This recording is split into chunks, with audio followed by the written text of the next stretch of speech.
Europe 1. C'est pas la finance. L'heure des experts sur Europe 1, Nicolas Bouzou pour l'économie, Vincent Hervouette pour l'international. Bonjour messieurs. Bonjour Dimitri. Nicolas, dans un instant, vous nous parlerez de ce projet sur la table déjà du prochain ministre de l'économie. Faut-il bloquer les loyers face à l'inflation ? Est-ce qu'il faut bloquer le thermomètre quand il fait trop chaud ? Ça revient un petit peu à poser la question dans ce sens-là. Mais d'abord, Vincent Hervouette avec vous. Haro sur Gerhard Schröder. Le Parlement allemand a voté hier pour déchoir l'ancien chancelier de ses privilèges et le Parlement européen pour l'inscrire sur la liste des sanctions européennes. Il y a longtemps que Gerhard Schröder est un homme déchu. Il est lui-même est tout de suite descendu de son piédestal. Quand il quitte la chancellerie en 2005, il dit qu'il veut gagner de l'argent. La gauche qu'il a laissé tomber et la droite qu'il a contraint à des élections anticipées aurait préféré qu'il aille repeindre les volets. Lui a préféré rejoindre les voleurs. Il est devenu l'ami des oligarques, le représentant de Vladimir Poutine en Allemagne. Il l'assume à sa manière, tape à l'œil et désinvolte. L'orphelin de guerre était un enfant pauvre. Le retraité gagne 1 million d'euros par an. Sans doute qu'il a peur de manquer puisqu'il refuse de quitter les présidences du comité des actionnaires de Nord Stream et du conseil de surveillance de Rosneft, le groupe pétrolier russe. Il dit qu'il démissionnera si la Russie cesse de livrer du gaz à l'Allemagne. Il plaide que prendre ses distances maintenant lui ferait perdre la confiance du seul homme qui peut mettre fin à la guerre, Vladimir Poutine.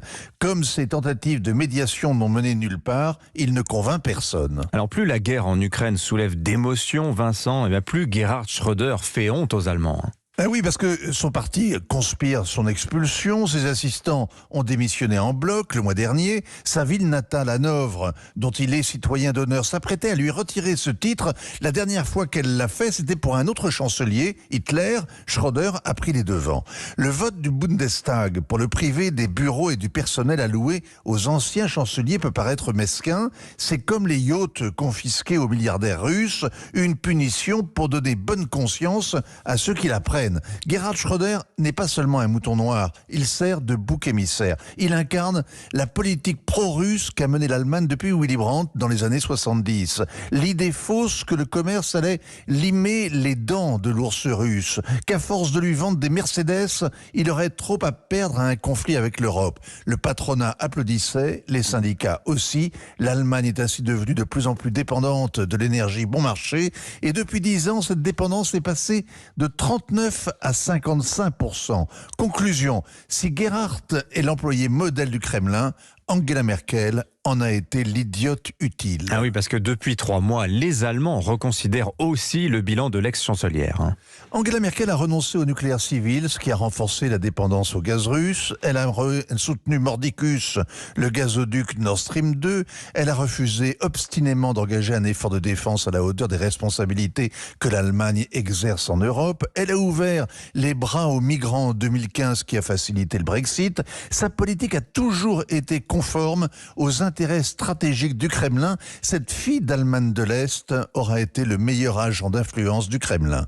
Le Parlement européen veut imposer à Gerhard Schröder les sanctions réservées aux amis de Vladimir Poutine, mais c'est toute la classe dirigeante allemande qui aurait des comptes à rendre, sans avoir forcément les circonstances atténuantes de l'ancien chancelier qui a réformé courageusement son pays et lui a donné 15 ans d'avance et qui a définitivement abandonné la vie politique avant d'ouvrir sa petite boutique.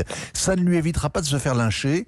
La guerre a besoin de traîtres à coller au mur et l'époque aime les sacrifices humains pratiqués au nom de la morale.